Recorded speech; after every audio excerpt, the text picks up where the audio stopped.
Bienvenue sur Prends les rênes, le podcast qui explore l'art de prendre sa place. Je suis Élodie Serp, ancienne officier de marine devenue équicoach spécialisée dans le leadership naturel.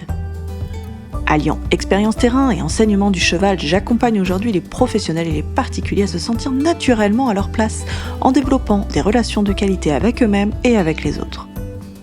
Alors si vous êtes à la recherche de pistes de réflexion, de retours d'expérience et d'outils concrets concernant l'affirmation de soi, la communication interpersonnelle ou encore l'esprit d'équipe, vous êtes au bon endroit. Nous explorerons ensemble des sujets inspirants pour développer une posture alignée et appréhender plus sereinement les challenges des relations humaines. Installez-vous confortablement et c'est parti pour l'épisode du jour. Bonjour à tous et bienvenue sur cet épisode numéro 35 du podcast Prends les rênes.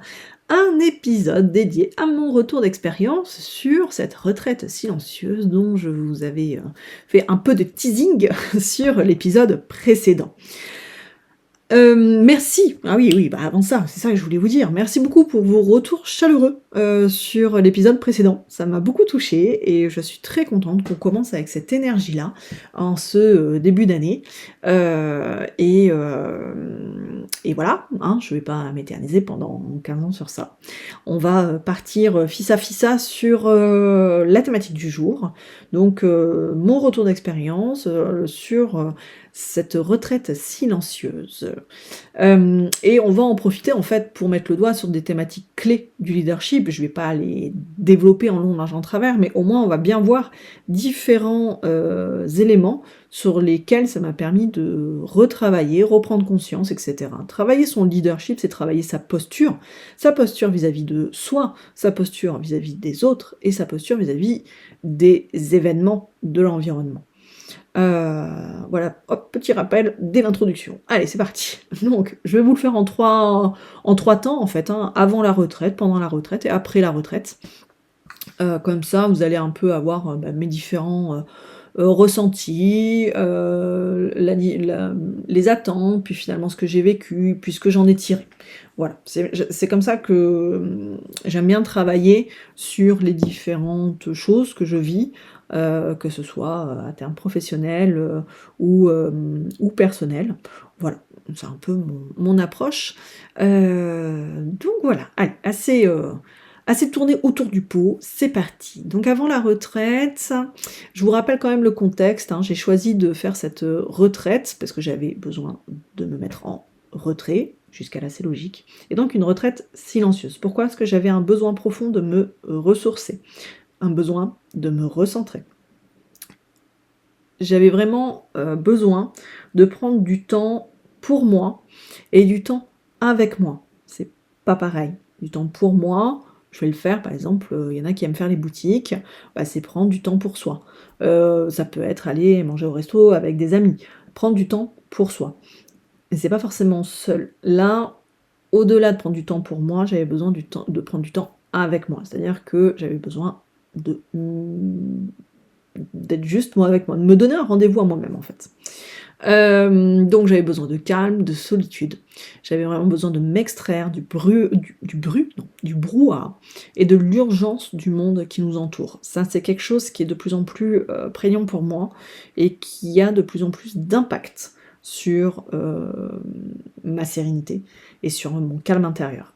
Je me suis rendu compte que j'étais de plus en plus perméable à ça, qui plus est quand je suis fatiguée. Donc voilà, j'avais vraiment besoin de faire redescendre un petit peu ce brouhaha, en tout cas de quitter celui du monde. Et en fait, je me suis rendu compte qu'il était très fort dans ma tête aussi. Et en fait, je sais aussi que pour m'épanouir, j'ai ce besoin fondamental de prendre ce temps avec moi-même, de me couper du monde. J'ai besoin de cette solitude. Voilà, c'est vraiment pas un problème pour moi, au contraire, c'est un besoin. Donc là, on met le doigt sur les notions de besoin, être conscient et connaître ses besoins, savoir comment on y répond, être conscient si on y répond ou pas, si on les respecte ou pas, et savoir en quoi tout ça c'est vraiment important pour soi, et par extension, savoir en quoi c'est fondamental pour les autres, que chacun puisse connaître ses besoins et puisse y répondre. Et ça, c'est vraiment une notion clé dans le développement du leadership pour avoir un leadership solide, naturel, sain. Alors quand j'en ai parlé autour de moi de cette envie de faire une retraite, globalement les gens étaient curieux, voilà. Beaucoup m'ont soutenu, mais alors pour tous ça a été de la curiosité. «Ah tiens, pourquoi? Et où? Et comment? Ah tiens, et qu'est-ce que tu penses que ça va t'apporter?» Et c'était génial parce que ça a provoqué plein de questions, ce qui est sympa, c'est d'avoir les questions des autres puisque, bah, ça nous fait répondre à des questions auxquelles on n'avait pas forcément pensé. Quand on dit qu'il y a pas de questions bêtes, c'est le cas. Donc j'ai tellement été bien soutenue qu'en fait, quand j'ai évoqué mon envie, mon cher et tendre mari, a gardé ça sous le coude comme idée et ça a été l'un de mes cadeaux l'année dernière. Donc voilà, et donc enfin pour l'année 2025, et donc j'avais plus qu'à programmer, c'est-à-dire à choisir la période où j'allais le faire, mais il avait choisi, pour moi le lieu en fonction de ce que j'avais émis comme besoin. Voilà. En ce qui concerne, bah, ce que j'imaginais concrètement, j'imaginais du calme, du silence, de l'isolement et de la nature. Après en ce qui concerne mes attentes, enfin l'intention de départ, hem, j'avais pas fixé des, attentes, particulières ou précises. Particulières oui, mais pas précises. Pourquoi? Parce que j'ai appris aussi à descendre mon niveau d'exigence qui est extrêmement haut, j'en suis consciente, ça m'a fait du mal, ça a fait du mal aussi autour de moi, il y a quelques années, enfin pas mal d'années maintenant, parce que, bah, à un moment on apprend de nos conneries, hein, c'est l'essentiel. Donc voilà, niveau attente, elles étaient pas, extrêmes, puisqu'en plus c'était une première fois. Donc il fallait bien que j'expérimente pour voir jusqu'à où après je vais pouvoir mettre mon curseur. Mais en tout cas, j'espérais vraiment expérimenter le silence et la solitude. J'espérais y trouver le calme, autant extérieur qu'intérieur, et donc la sérénité. Donc encore une fois, m'extraire de ce brouhaha extérieur et réussir à apaiser le brouhaha intérieur. L'idée, c'était vraiment de m'extraire du monde, pour pouvoir avoir ce rendez-vous avec moi-même, aller explorer, ce qui se passait en moi, dans le «monde intérieur» entre guillemets, même ça fait très développement personnel à dessous, mais c'est l'idée.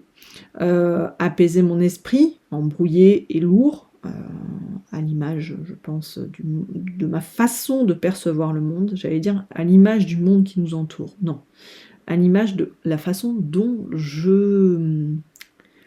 ah bah mince, je l'ai dit il y a 10 secondes, je le perçois.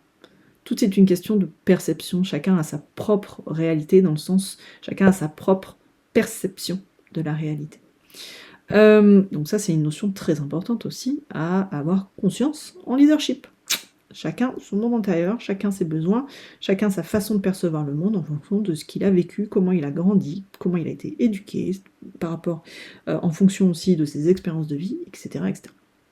Donc mes attentes ici, mon intention, c'était aussi d'être à mon écoute et dans l'objectif aussi, de commencer une année plus calme, plus apaisée, plus alignée que ce que je ne l'étais à ce moment-là. Pourquoi? Bah, parce que ça vient toucher, directement le niveau de motivation et bien sûr la notion de plaisir. Prendre du plaisir à ce qu'on fait, puisque quand on est épuisé, quand c'est, le brouhaha dans notre tête, c'est quand même plus compliqué. Et donc la notion de motivation, la notion de plaisir sont des notions aussi clés, dans le leadership. Pour motiver une équipe, pour, se motiver soi-même, pour, réussir à avoir de la discipline individuelle ou collective. C'est vraiment, des notions sur lesquelles on ne peut pas trop faire l'impasse. Et c'est des notions qui paraissent évidentes, mais finalement qui ne le sont pas forcément. Pourquoi? Parce qu'on peut avoir des comportements qui, viennent un peu, annihiler ces notions-là. Heu, pour ma part, j'ai réussi à faire beaucoup de choses sans aucune motivation. Alors après, j'avais la capacité à voir plus loin et de me dire: «OK, aujourd'hui, je ramasse et c'est dur, j'ai pas de motivation, mais je le fais, mais parce que je sais que dans, 1 semaine, 1 mois, 5 ans, ça va m'apporter». Donc le truc, c'est qu'à un moment, on peut aussi, bah, travailler comme ça, sans motivation, alors que ce soit 1 mois, 2 semaines, bon, j'ai envie de dire, ça peut le faire, mais finalement, sur plusieurs années, ça va commencer à être dur et là, ça refait écho aux besoins. À quel moment on écoute nos besoins? s'épanouir, c'est un besoin. Donc si on n'y prend pas plaisir, le plaisir il peut être facilement lié aussi à l'épanouissement, on peut pas faire l'impasse sur tout ça. Donc voilà, moi j'ai eu des comportements, je les ai encore, maintenant aujourd'hui ils sont de plus en plus équilibrés, heureusement, mais quand ils étaient déséquilibrés, comme le perfectionnisme, l'abnégation, pour ceux qui connaissent les drivers d'analyse transactionnelle, je vais vous parler du soi parfait et du soi fort, quand ils sont déséquilibrés, on arrive à mettre de côté la motivation, le plaisir, et on va faire, et poussé à l'extrême, eh ben, on peut avoir des comportements qui peuvent nous mettre en danger, hein, l'épuisement n'est pas loin derrière, etc. Donc voilà, moi c'est des comportements que je surveille de façon étroite, et c'est pour ça que me connecter à la motivation, au plaisir, ne pas les laisser s'enfuir, entre guillemets, rester connecté le plus souvent à ces notions-là sont très importantes pour moi. Et de toute façon, comme je disais, c'est des notions que de toute façon on ne peut pas laisser de côté, mais c'est plus ou moins évident pour d'autres, c'est pour ça. Encore une fois, je parle de mon expérience, à vous de tirer après, derrière, ce qui vous inspire. J'avais pas d'appréhension particulière sur ce temps de retraite. Si je dois en citer 2, allez, pour vraiment le fait d'en citer, et pour être complètement transparente, ça serait la notion d'inaction. C'est-à-dire que j'ai décidé de sortir de ma zone de confort, vraiment, parce que la solitude n'est pas sortir de ma zone de confort, le silence n'est pas de sortir de ma zone de confort, pas complètement. Un petit peu, mais pas complètement. Par contre, ne rien faire, là, beaucoup plus compliqué pour moi. Puisque je suis toujours à faire, et que de toute façon, on voit bien que le rythme qu'on a dans notre monde, il faut faire. C'est pas forcément valorisé de ne rien faire. Et donc, je me suis dit, ok, bah là, je vais m'autoriser. Je vais même m'imposer. Je vais faire le choix volontaire de ne rien faire. Déjà, est-ce que je vais y arriver? Et si j'y arrive, bah, qu'est-ce qui se passe réellement? D'accord? Donc bah là, ça fait écho à ces comportements déséquilibrés qu'on peut avoir, être toujours dans le faire. Ça peut être aussi sur les notions de réaction, action-réaction, être plutôt dans la réaction plutôt que dans l'action. Dans la notion aussi de motivation de plaisir, enfin voilà, tout peut se recouper, hein, là. Je vais pas rentrer totalement dans les détails, sinon ça va faire des épisodes, enfin un épisode de 3 heures, c'est pas le but. Mais voilà, comme ça on touche déjà du doigt. L'autre appréhension, on va dire, c'est l'inconnu. Ça génère juste des questions. Donc, qu'est-ce que ça fait? C'est qu'on est un peu moins à l'aise. Enfin, en tout cas, moi, je vais parler pour moi, je suis un peu moins à l'aise quand je suis dans l'inconnu. Je fais, il n'y a pas de souci, j'y vais, ça peut même devenir amusant. Alors, il y a pas mal d'années, ça l'était pas du tout, hein. Mais aujourd'hui, j'ai justement cette posture de plus en plus solide, de plus en plus assurée, qui me permet en fait de faire des choses où ouais, je sors franchement de ma zone de confort, des choses que j'ai jamais faites. Moi, sortir de ma zone de confort, bah, quand j'ai jamais fait, je sors de ma zone de confort. Bah, aujourd'hui, généralement, ça va. Mais il y a des choses qui me stressent plus que d'autres. Là, typiquement, une retraite silencieuse, non, ça m'a pas stressée. Mais ça apporte des petits questionnements, et puis bah, c'est sympa de voir où on en est sur cette gestion de l'inconnu, sur cette volonté de vouloir tout contrôler, etc. Bah, de se dire, tiens, bah, ça va. Si là-dessus je peux être cool, peut-être que je peux être cool sur d'autres choses, vous voyez. Voilà un petit peu pour l'avant-retraite. Maintenant, pendant la retraite, l'expérience réelle, le lieu, c'était l'abbaye de Landévennec, donc entre terre et mer, vraiment un lieu de quiétude, au rythme de la nature. Moi, j'ai vraiment ressenti ça. Et pour l'anecdote, c'est sur la route entre Brest et Crozon. En fait, on passe le pont. Je me demande s'il s'appelle pas le pont de Landévennec, je sais plus, qui a été refait quand j'y étais d'ailleurs, enfin quand j'étais à l'école navale, et donc je faisais cette route-là, matin et soir, quasiment tous les jours. Alors pas la première année, parce qu'on doit vivre sur l'école navale la première année, mais tous les week-ends en tout cas je faisais la route, et après tous les jours, et voilà, c'est vraiment un lieu que j'aime beaucoup, que je trouve très beau. Il y a le cimetière à bateau aussi à cet endroit-là. Donc voilà, mais je n'étais jamais réellement allée à l'abbaye, puisque ça se visite, hein. En fait, vous regarderez sur internet, ça ira plus vite, mais il y a des trucs à visiter. Ils ont une magnifique boutique d'ailleurs. Donc voilà, mais j'étais jamais allée, donc c'était l'occasion. Et puis ça m'a rappelé plein de choses. Au niveau de la durée, j'ai eu 48 heures. Voilà, si on prend tout, mes 48 heures, donc le premier jour, J'ai eu tout l'après-midi, puis la nuit, toute la journée, la nuit et la matinée. Voilà. Et en pension complète, donc c'est-à-dire tous les repas sur place. Au niveau du rythme, enfin de comment ça se passe tous les jours, les repas se prennent en silence. Le petit-déj, on a un créneau horaire et on va dans la salle donc, commune pour ceux qui font les retraites. Chacun vient voilà, sur cette heure-là. Sinon, pour le déjeuner et le dîner, c'était des repas à heure fixe. Il fallait donc venir à l'heure définie et on mangeait donc en silence. Donc ça correspondait à 100% à ce que je recherchais, puisque les repas chez moi ne se font pas en silence. Si ma famille m'écoute, je pense que ça les fera bien rire. Parce qu'ils le savent très bien.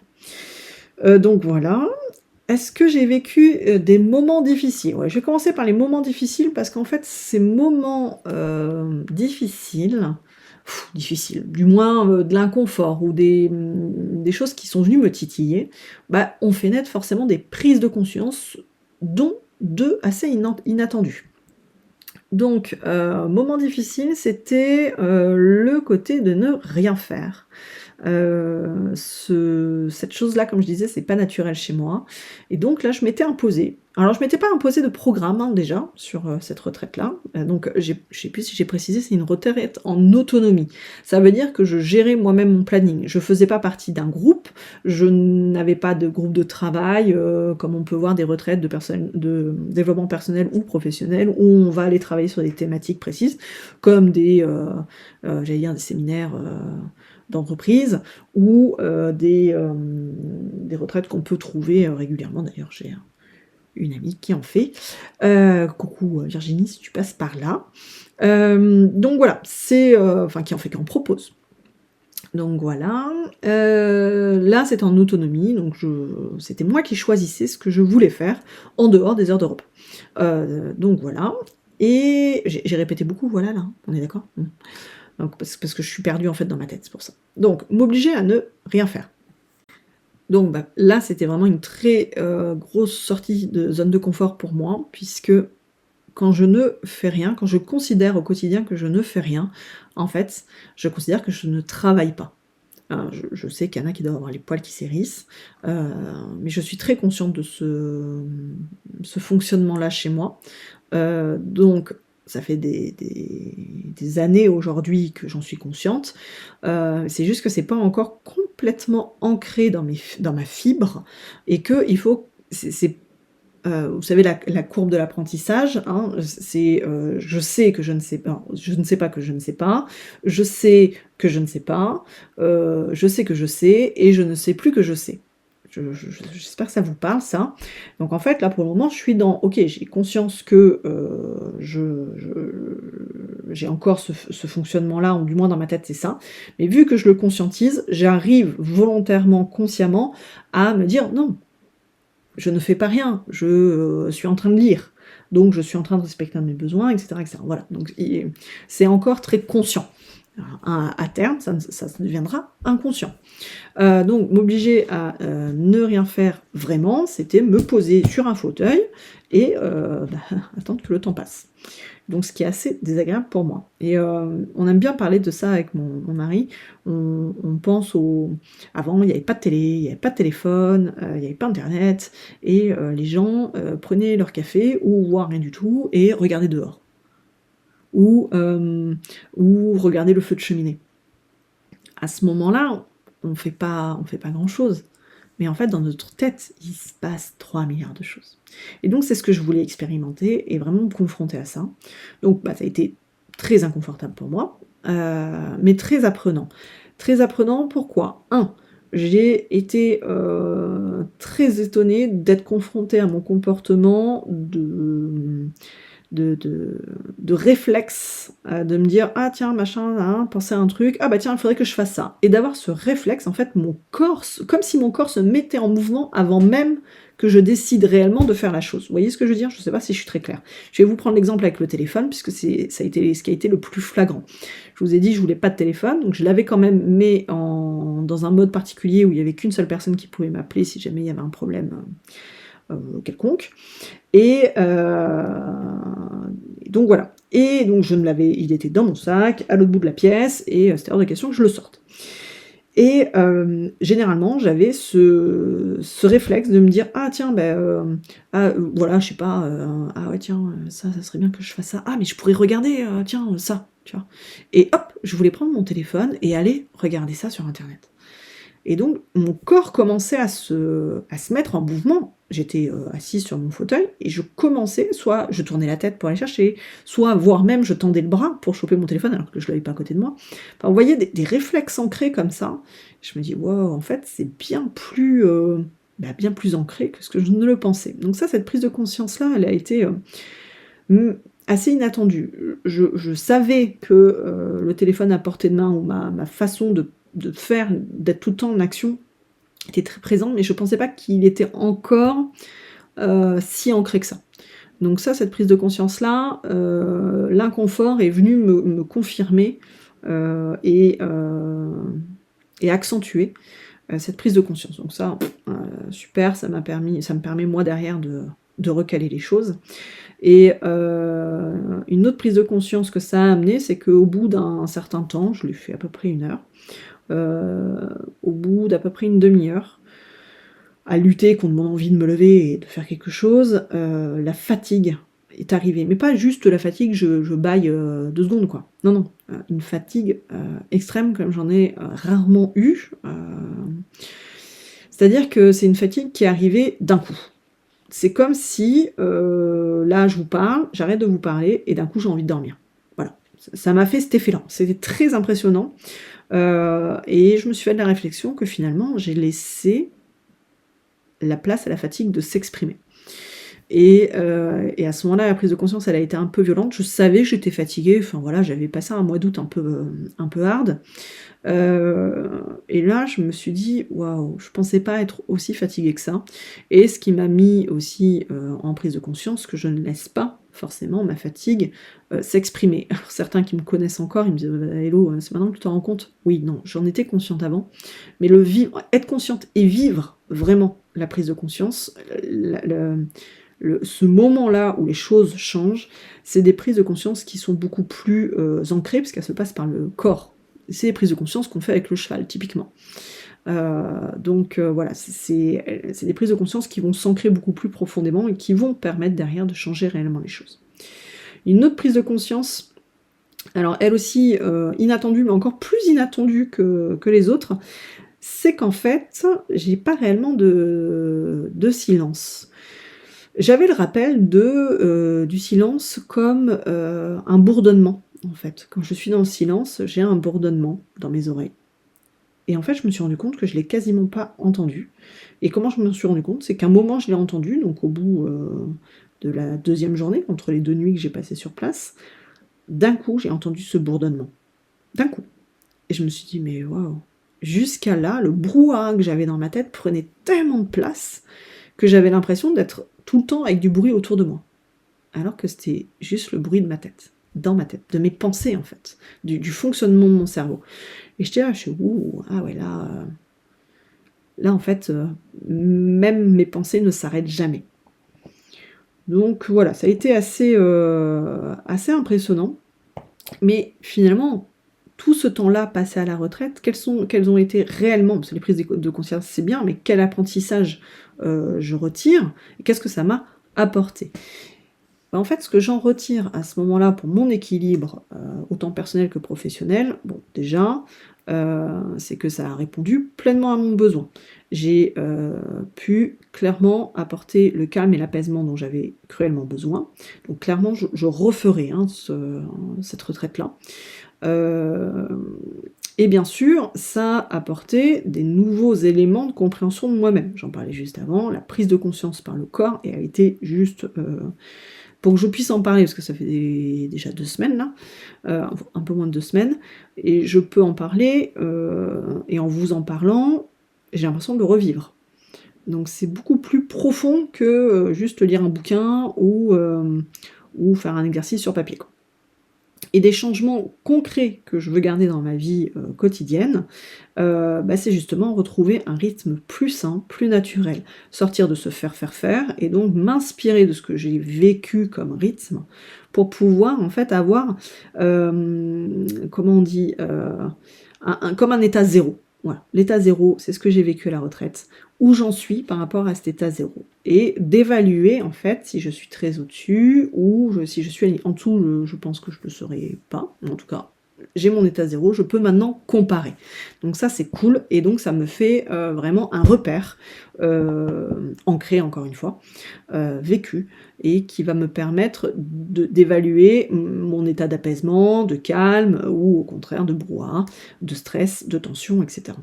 Et j'en ressors avec une image très précise finalement de mon état intérieur et de ce que j'ai vécu. En fait j'imagine une bouteille en verre transparente, où dedans vous avez, vous savez, de l'eau un peu vaseuse, avec pas mal de dépôts.